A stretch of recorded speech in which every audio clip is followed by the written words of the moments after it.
Okay, तो start करते हैं chapter number 3, the anti anginal drugs. ठीक है, तो इस वीडियो में मैं सिर्फ बेसिक कॉन्सेप्ट बताऊंगा about the anti anginal drugs and about angina. ठीक है, तो स्टार्ट करते हैं विद एंजाइना और एंजाइना पेक्टोरिस के ये होता क्या है। It is a sudden severe pressuring chest pain. ठीक है, क्या हमारे sudden severe pressurising chest pain, जिस चेस्ट के उस जगह पे हार्ट पड़ा है वहाँ पे जो है ना चेस्ट पेन स्टार्ट हो जाती है। ठीक है, और फिर ये पेन क्या हो जाती है, रेडिएट होगी towards our neck, jaw and arms. ठीक है, इन सब में ये है। ठीक है, सडन सिवियर प्रेशराइजिंग पेन।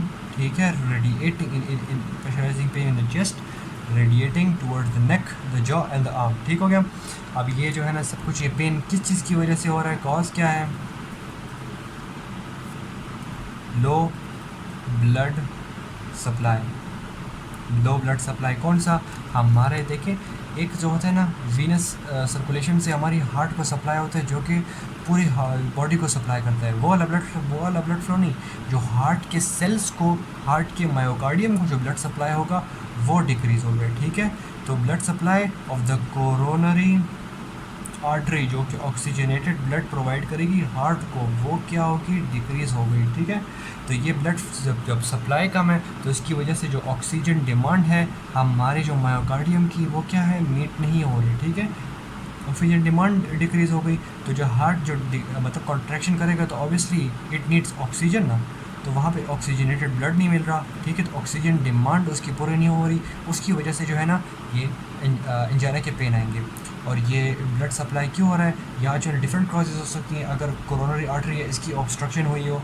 ठीक है, या फिर अगर एक बंदा है उसकी कोरोनरी आर्टरी में एथेरोस्क्लेरोसिस हुई हुई है। ठीक है, तो उसकी वजह से भी जो है ना ऑब्वियसली ब्लड सप्लाई जो है ना अल्टर होगा, तो ये ऑक्सीजन डिमांड पूरी नहीं होगी, तो एंजाइना पेक्टोरिस होगा। ठीक है, मतलब कि हार्ट में सिवियर, मतलब चेस्ट में सिवियर पेन होगा। ठीक है, क्लियर।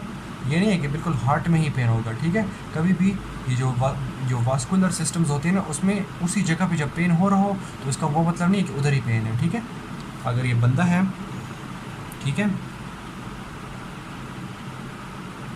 उसके अगर हार्ट में पेन है तो ज़रूरी नहीं है कि हार्ट की जगह पे ही होगा। ठीक है, वो किसी जगह पे, चेस्ट की जगह पे इधर हो सकता है। ठीक है, क्योंकि यहाँ पे नर्व्स जो होती है ना, नर्व वो जो है ना थोड़ी ज़रा डिफरेंट जगह पे होती है। ठीक है, मेन बात जो है ना फिजियोलॉजी में आपने पढ़ी होगी अबाउट दिस, ये रेडिएटिंग पेन।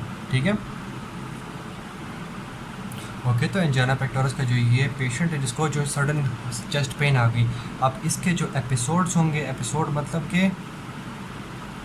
मतलब कि ये जो पेन थी वो स्टार्ट हो गई। ठीक है, it will last from 15 second to 15 minute. ठीक है, डिपेंड करता है हर एक पेशेंट में। ठीक है, लेकिन इसमें जो है ना सेल डेथ नहीं होगी। ठीक है, क्योंकि ये ब्लड सप्लाई थोड़ी देर के लिए कम हो गया, जिस टाइम कम हो गया उस टाइम जो है ना वो एंजाइना पेक्टोरिस की वो पेन स्टार्ट हो जाएगी। ठीक है, तो इसमें क्या होगा, हम जो है ना एजेंट्स देंगे, हम कौन सी ड्रग्स देंगे, ड्रग एजेंट्स है। ठीक है, वो एजेंट्स देंगे जो कि जो है ना ऑब्वियसली जो ऑक्सीजन डिमांड है वो डिक्रीज़ कर देगी। मतलब अब हार्ट को ऑक्सीजन डिमांड डिक्रीज़ होगी तो ऑक्सीजन उसको चाहिए ही कम, तो उसको वैसे भी मिल रहा भी कम है, तो अब जो है ना चाहिए भी कम, तो इसकी वजह से अब वो पेक्टोरिस के जो है पेक्टोरिस के पेन जो है ना वो इतने नहीं होंगे। ठीक है, उसके अलावा क्या होंगे, हम ड्रग्स देंगे जो कि अफेक्ट करेंगे हमारे ब्लड प्रेशर को। ठीक है, ब्लड प्रेशर को अफेक्ट करेंगे, या फिर जो है ना वीनस रिटर्न को जो है ना अफेक्ट करेंगे,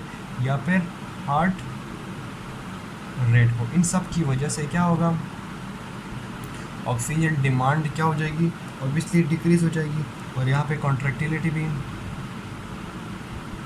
ठीक है, कॉन्ट्रैक्टिलिटी भी क्लियर हो गया। तो इन सब की वजह से ऑक्सीजन डिमांड जो है ना हमारे हार्ट की डिक्रीज़ हो जाएगी, तो उसकी वजह से जो एंजाइना पेक्टोरिस की पेन है वो जो है ना नहीं होगी। और अगर ये बंदा है, अगर ये ड्रग्स नहीं यूज़ करना चाह रहा, तो उसके अलावा जो है ना, अगर ये नहीं करना चाह रहा तो उसके अलावा जो है ना सर्जरी में कौन सी, या जो है ना एंजियोप्लास्टी करेगा, जिसमें क्या होती है, कोई रिंग टाइप जो है ना हमारे वेसल्स में इंसर्ट हो जाती है ताकि वो स्पाज़म दोबारा ना हो। ठीक है, या फिर कोरोनरी आर्टरी, एक ये हो गया एंजियोप्लास्टी हो गई, एक है कोरोनरी आर्टरी बाईपास। ठीक है, कि ब्लड किसी बाईपास का मतलब अगर इस रास्ते में जाना है तो इसका ये रास्ता यहाँ से भी हो सकता है, ठीक है। तो कोरोनरी आर्टरी बाईपास का मतलब यहाँ पे एक और वेसल्स को जो है ना कनेक्ट कर देंगे जो कि इस तरह ही उल्टा करके हार्ट को वो सप्लाई करेगा। ये स्पाज़म हुआ है तो एक और आर्टरी बाईपास करके कहीं से कट ऑफ करके यहाँ पे अटैच कर लेंगे तो वही कहीं और से भी जो है ना ब्लड सप्लाई मिलेगा, ठीक है। तो ये जो है ना ये बातें हो गई अबाउट द एंजाइना पेक्टोरिस। अच्छा, तो अब आगे आते हैं टाइप्स ऑफ एंजाइना। इसमें क्या है, 4 टाइप्स हम डिस्कस करेंगे। नंबर 1 कौन सी है, स्टेबल एंजाइना और टिपिकल एंजाइना। अच्छा, तो इसको जो है ना टिपिकल एंजाइना क्यों कहते हैं? टिपिकल एंजाइना इसलिए कहते हैं क्योंकि ये सबसे most common type of angina है, ठीक है। अच्छा, इसमें क्या होती है, it is characterised by burning heavy squeezing pain in the chest, ठीक है। हमारे चेस्ट में इस टाइप की पेन होती है, ठीक है। ये क्यों होती है? Obviously due to reduction of the coronary perfusion. Coronary perfusion का क्या मतलब, वहाँ पे उसकी ब्लड सप्लाई, ठीक है। जो परफ्यूजन मतलब किसी भी एरिया की परफ्यूजन का मतलब उस जगह को ब्लड सप्लाई, ठीक है। तो कोरोनरी ब्लड फ्यूजन, तो कोरोनरी की वजह से जो ब्लड सप्लाई हार्ट को मिल रहा था वो क्या हो जाएगा, डिक्रीज हो जाएगा। क्यों? Due to obstruction of the coronary atherosclerosis. तो कोरोनरी आर्टरी में एथोस्क्लेरोसिस हुई है, उस मतलब परमानेंट हुई है, ठीक है। उसकी वजह से जो है ना उसमें क्या हो रही है, ऑब्वियसली ऑक्सीजनेटेड ब्लड सप्लाई नहीं हो रहा, ऑक्सीजन डिमांड पूरी नहीं हो रही, जिसकी वजह से हम उसको ये वाली बर्निंग और हैवी टाइप ऑफ हार्ट लग रहा है, ठीक है। पेन हो रही है, ठीक हो गया। अच्छा, यहाँ पे क्या है, मैंने जो है ना स्टार्ट में पहले वो जो बता दिया था कि यहाँ पे जो डिक्रीज द ऑक्सीजन डिमांड है, ये जो है ना सेल डेथ यहाँ पे नहीं होती। मतलब कि यहाँ पे क्या है, ये एंजाइना हो गया, ठीक है। ये जो है ना फिर अगर बहुत ही सिवियर ब्लड सप्लाई कम है तो फिर एस्कीमिया होगा, ठीक है। मतलब कि हार्ट के ब्लड सप्लाई परमानेंटली डिक्रीज है, बस कम है, ठीक है। फिर एस्कीमिया जब कंटिन्यू होता है फिर मायोकार्डियल इन्फार्क्शन होती है। यहाँ पे अब सेल डेथ हुई है, इन दोनों में सेल डेथ नहीं हुई है। इसमें अगर हम रिवर्स कर ले तो हार्ट जो है नॉर्मल की तरफ जा सकता है, ठीक। ओके, तो ये स्टेबल एंजाइना के कॉजेज़ क्या हैं? कॉजेज़ की ये हो सकते हैं कि हमारे जो है ना फिज़िकल एक्टिविटी क्या हो जाए, अगर किसी सडन इंक्रीज़ हो जाए, या इमोशनल एक्टिविटी जो है ना इन्हेंस हो जाए, उसकी वजह से क्या होता है, हमारे कार्डियक का जो काम होता है ना वो इंक्रीज़ हो जाता है, ठीक है। उसका जो कार्डियक का वर्कलोड है, काम या वर्कलोड जो है ना सडन इंक्रीज़ हो जाता है, ठीक है। इसकी ट्रीटमेंट क्या हो सकती है, या अगर ये बंदा जो है ना रेस्ट कर ले, ठीक है, तो ये क्योर हो जाएगा, या फिर अगर वेज़ोडाइलेटर्स ले लें,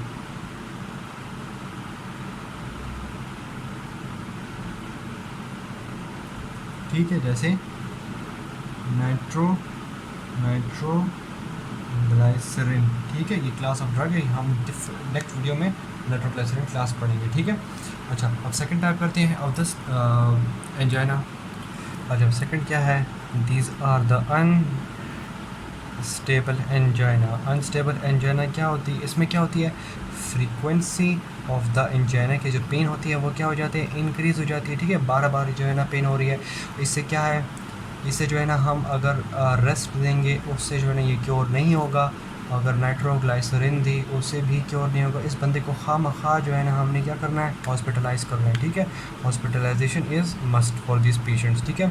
और उसके अलावा क्या हो गई, हॉस्पिटलाइजेशन क्या हो गई, मस्ट हो गई, ठीक है। और दूसरी बात ये कि अनस्टेबल एंजाइना क्या करते हैं, दे लाई बिटवीन स्टेबल एक तरफ, और मैंने कहा था उस तरफ क्या है, एमआई है, तो इनके बीच में बस क्या अनस्टेबल लेता है, ठीक है। अगर क्योर ना हुआ obviously it will lead to this, अगर क्योर हो गया तो वापस स्टेबल पे तो नहीं जाएगा, वापस अपने नॉर्मल की तरफ चला जाएगा, ठीक। अच्छा, तो ये 3 टाइप्स ऑफ हो गई ऑफ द एंजाइना। और थर्ड टाइप पे आते हैं। ओके, तो थर्ड टाइप क्या है उसकी, प्रिंस मेटल एंजाइना, या उसका दूसरा नाम है वेरिएंट एंजाइना, या फिर वेजो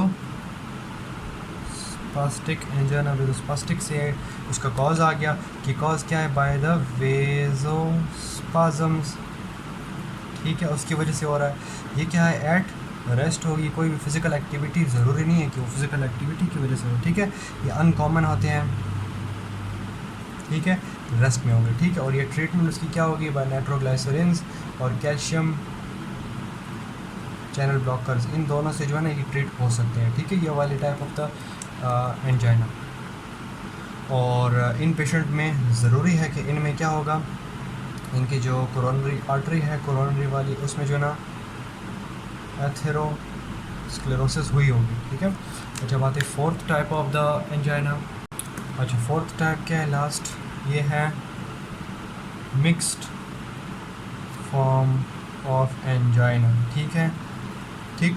ये क्या थी, ये नंबर फर्स्ट टाइप क्या थी, एक्सरसाइज में थी, ठीक है, और ये वाली इसमें बात थी कि ये रेस्ट में थी, ठीक है, और ये तो फ्रीक्वेंटली होती रह रही थी पेन, ठीक है। अब ये मिक्स्ड फॉर्म क्या है, इट अकर्स विद, अगर एक्सरसाइज कर रहा हो, मतलब इमोशनल हो, फिजिकल स्ट्रेन एक्टिविटी कर रहा हो, या रेस्ट में हो, दोनों फॉर्म्स में होगी। इसमें जो है ना एथेरोस्क्लेरोसिस अगर हुई हो उसकी वजह से होगा, या मतलब या उसके जो वेसल्स हैं उसके इंडोथीलियम जो है ना वो क्या हुए हुए हैं, डैमेज हुए हुए हैं, उसका डिस्फंक्शन हुए हुए हैं, ठीक है। ओके, जो ड्रग्स हैं इस क्लास में, इस चैप्टर में, वो है ऑर्गेनिक नाइट्रेट्स, ठीक है, या फिर बीटा ब्लॉकर दे सकते हैं पेशेंट को, ठीक है, ब्लॉकर्स, या फिर कैल्शियम चैनल ब्लॉकर्स, ठीक है। ये 3 टाइप्स ऑफ ड्रग जो है ना हम एंजाइना के पेशेंट्स को दे सकते हैं, ठीक है। अब ये डिफरेंट क्लासेस जो है ना मैं बस सेपरेटली ही डिस्कस कर लूँगा, ठीक है, यहाँ पे करने की ज़रूरत नहीं, वीडियो पर बहुत बड़ी हो जाएगी, ऑलरेडी 3 टाइप्स ऑफ एक्सप्लेन हो गए, ठीक है। तो अब आगे आते हैं first video with organic nitrates.